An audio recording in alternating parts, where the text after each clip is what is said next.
याचा अर्थ एखाद्या ओबीसी समाजाच्या व्यक्तीला जर ओपन जे काही खुला वर्ग असो तिथं जर अर्ज द्यायचा असेल नाही तर फॉर्म भरायचा असेल तर तो फॉर्म भरता येणार नाही असाच काहीतरी अर्थ निघतो असं आपल्याला म्हणावं लागेल.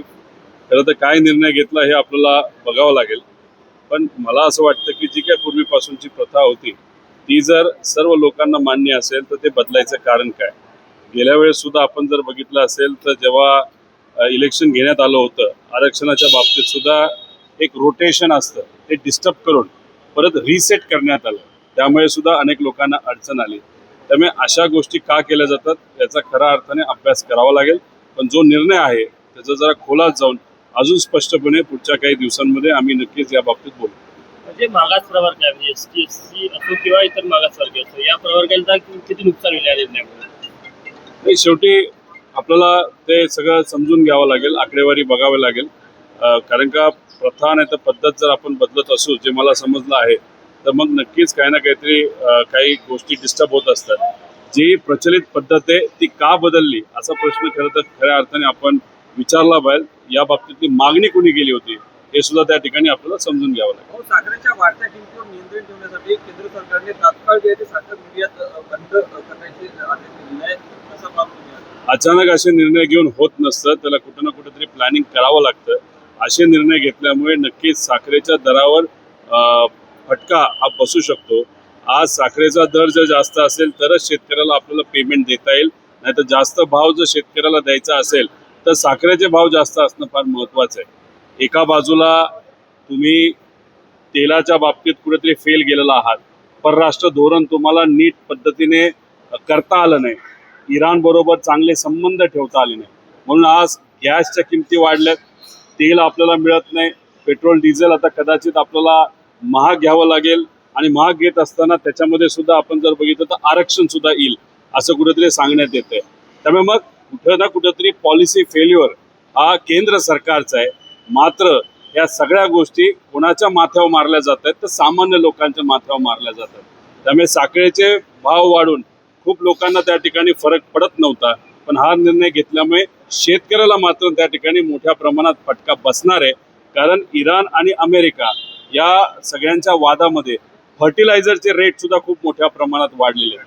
आता त्याच्यामध्ये सुद्धा शेतकऱ्याला फर्टिलायझर खत हे महाग घ्यावं लागतं.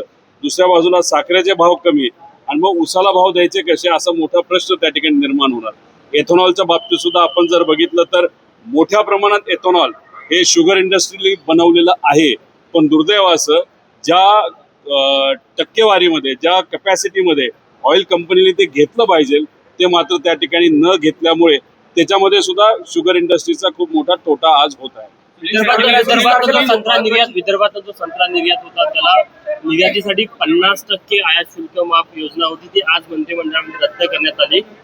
कुठेतरी विदर्भातल्या शेतकऱ्यांचा फायदा होत नव्हता किंवा व्यापाऱ्यांना फायदा होत होता त्यामुळे ही बंद करण्याचा निर्णय घेतला. बघा गेल्या वेळेस सुद्धा जेव्हा निर्णय घेतला गेला तो ज्या वेळेस घ्यायला पाहिजे जेव्हा फळं आता हातात येतील आणि आता आपल्याला विकण्याची वेळ आली तेव्हा निर्णय कधीच घेतला जात नाही. जेव्हा सगळं पार शेवटचा महिना आला की निर्णय घेतला जातो. म्हणजे शेतकऱ्याला दाखवलं जातं बघा आम्ही तुमच्या बाबतीतला निर्णय घेतला आणि परत तो निर्णय नंतर कॅन्सल केला जातो. त्यातून काही शेतकरी अजून बाहेर आलेला नाही. त्यामुळे हा जो काही सपोर्ट आहे तो सपोर्ट जर कायम ठेवला तर शेतकऱ्याला फायदा होऊ शकतो. हा निर्णय जो बोलला काही दिवसांपूर्वी जे पंतप्रधानांनी आव्हान केलं हे कशाचं दिवसात किंवा सुतोवाच म्हणता येईल काही वाटतंय का आपल्याला? नाही बघा झालं असं आहे एक आपण सगळ्यांनी समजून घेतलं पाहिजे. इराण बरोबर भारताचे संबंध पूर्वीपासून चांगले होते आणि ते चांगले असल्यामुळे आपल्याला तेल जे मिळत होते इराणकडनं ते स्वस्तात मिळत होतं. पण झालं असं की आपण भूमिका ज्या देशावर अन्याय होतो जसं इराणवर अन्याय होत होता त्यांच्या बाजूने न घेता अमेरिका आणि इस्रायलच्या बाजूने आपण तिथं भूमिका घेतली. मिठ्या मारल्या. तिथं मित्रत्व अमेरिकेच्या बद्दलचं त्या ठिकाणी पाळलं आणि त्यामुळे झालं असं की ज्या बोटी भारतात येणार होत्या त्या इराणला येऊन दिला नाही. त्या चायनाला बहुतांश बोटी तिथं गेल्या आणि आता तर अमेरिकेलीच ब्लॉक केल्यामुळे मित्र ज्याला समजत होता तेलीच ब्लॉक केल्यामुळे आता बोटीच येत नाहीत. त्यामुळे तेल म्हणजे त्याच्यातून पेट्रोल डिझेल गॅस हे कदाचित पुढच्या काही दिवसांमध्येच सांगितले 60 दिवस पण दिसतं असं की त्याच्या आधीच कदाचित ते संपतील. हे फार भीतीदायक आहे. कारण की एक तर आपलं जीवनदान त्याच्यावर असतं आणि त्याच्याचबरोबर ट्रान्सपोर्ट पासून छोट्या मोठ्या इंडस्ट्री या सगळ्या गोष्टीवर अवलंबून आहे. आणि सगळ्यात मोठी गोष्ट कदाचित पुढच्या काही दिवसात होईल ते म्हणजे पेट्रोलचे आणि डिझेलचे भाव आणि गॅसचे भाव अशा पद्धतीने त्या ठिकाणी वाढवले जातील ते सामान्य लोकांना, गरिबाला कधीही परवडणार नाही. जेव्हा नोटबंदी झाली तेव्हा सामान्य लोकांना फटका बसला. जेव्हा तुम्ही कोविड आला, कोविडच्या काळामध्ये ठीक आहे सगळ्याच देशामध्ये तो फटका बसला. आणि आता परराष्ट्र धोरण आपलं फसल्यामुळे या तेलाच्या किमती म्हणजे ऑइल आणि पेट्रोल, डिझेल आणि गॅसच्या किमतीमुळे आणि त्याच्यात तुटवडा झाल्यामुळे हे जे काही छोटे मोठे व्यावसायिक आहेत हे एकदा त्यांचं कंबरट मोडलं ते परत कधीही ते उभे राहणार नाही, अशी आजची दुर्दैवानी परिस्थिती आहे. संजय गायकवाडने तुमच्यावर टीका केली. महत्वपूर्ण बैठक होते. ते बैठक आहे हे कळलंय, पण कशाबद्दल आहे काय पद्धतीचं मार्गदर्शन हे आपल्याला बघावं लागेल.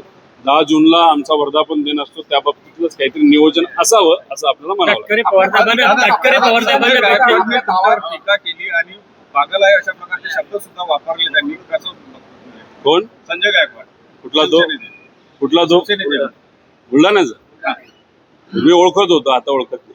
सुनील तटकरे यांनी आपल्यावर गंभीर आरोप केले. तुम्ही स्वतःचा पक्ष संपवला अशा पद्धतीचा आरोप केला. तुम्ही राहुल गांधींना भेटले, काँग्रेसमध्ये निवडणूक लढवणार अशा पद्धतीचे आरोप केले. अंधश्रद्धेबद्दल पण काहीतरी बोलले असावेत. आता खरा त्या प्रकरणामध्ये भविष्यवाणीबद्दल बोलले ना, म्हणजे भविष्यवाणी म्हणजे अंधश्रद्धा. अंधश्रद्धेबद्दल तुम्ही बोलता, तुमच्याच पक्षाच्या एका नेत्यावर ईडीने तिथं कारवाई केलेली आहे आणि बाकी नेत्यांवर ईडीची कारवाई हे खरा त्याच्या भोंदूबाबाच्या नादी लागल्यामुळे तिथं होणार आहे.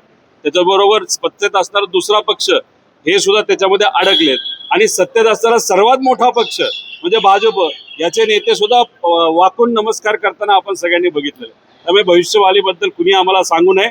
आम्ही एवढंच सांगतो, एक गोष्टीची भविष्यवाणी करतो, ज्या पद्धतीने हे केंद्र सरकार राज्य सरकार चाललंय, गरिबाचं इतकं मोठं नुकसान होणार आहे, यातून गरीब सामान्य व्यक्ती हा कधी उठू शकणार नाही, अशी दुर्दैवाने येत्या काळामध्ये परिस्थिती होणार आहे. आणि त्याला पूर्णपणे हे जे काही परराष्ट्र धोरण आणि ज्या पद्धतीने इथं ज्या काही महाराष्ट्रात गोष्टी चालल्यात हे सगळं त्या ठिकाणी कारणीभूत असेल असं आम्हाला वाटतं. सुनील तटकरे साहेब पवार साहेबांना भेटले, काय चेकमेटचा सुरू आहे का एकमेकाला सेवा देण्याचा?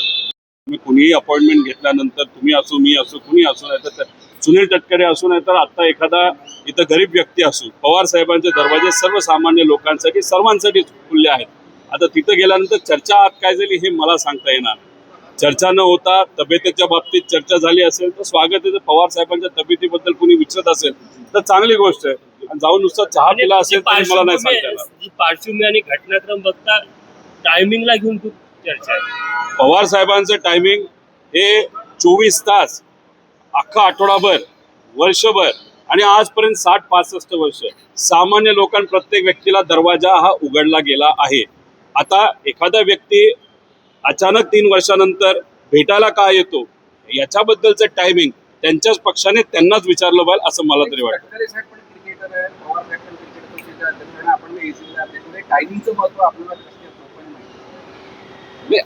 बघा, टायमिंगचं महत्व किती काय असलं, किती अंदाज असला आणि आपला अपोनंट किती हुशार असलं तरी अपोनंटच्या मनामध्ये काय हे आपल्याला एकदा कळलं तर असं ओपनली व्यक्त होऊन चालत नसतं.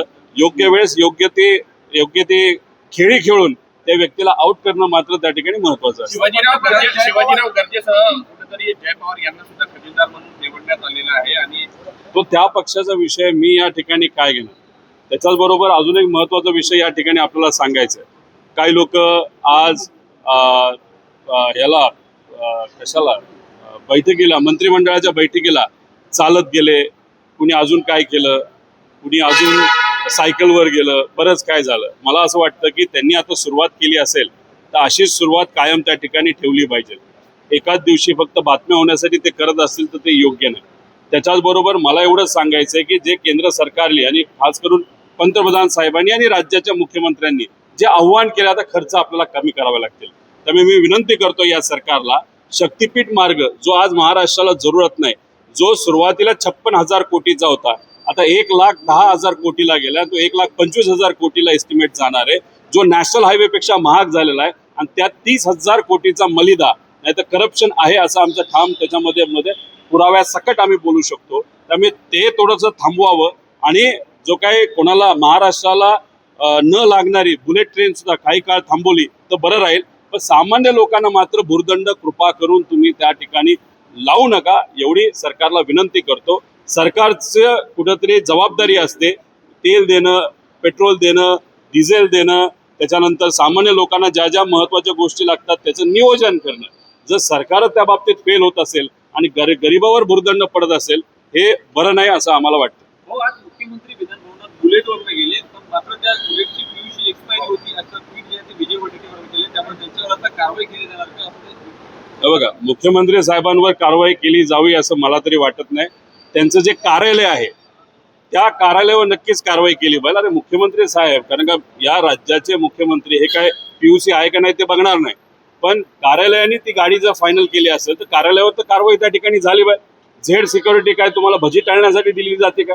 दादांच्या बाबतीत असंच झालं, झेड सिक्युरिटी दिली, विमान चांगले खराब आहे, नीट कंडिशन मध्ये हाय नाही बघितलं आणि दुर्दैवाने आज त्या अजितदादा आपल्यात नाही आहेत. ठीक आहे, ऍक्सिडेंट झाला का घातपात त्याच्यावर आता चर्चा पुढे जाऊन होईल, पण विषय एवढाच आहे, मुख्यमंत्र्यांना जबाबदार ठरवून चालणार नाही. त्यांच्या कार्यालयामध्ये OSD जे कुणी असतील जबाबदार त्यांना 100% त्याच्यामध्ये आपल्याला जबाबदार ठरवता येईल. रोहित, 12 मई को नई कार्यकारिणी के सदस्य के लिए सूची तैयार हुई जिसमें वरिष्ठ नेताओं को सुनील तटकरे और प्रफुल्ल पटेल जी को साइन किया गया था।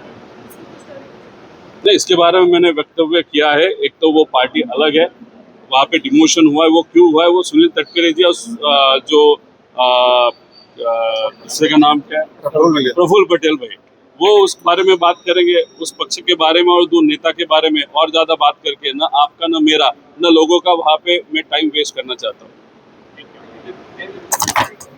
बंदूक काढणार आहे का?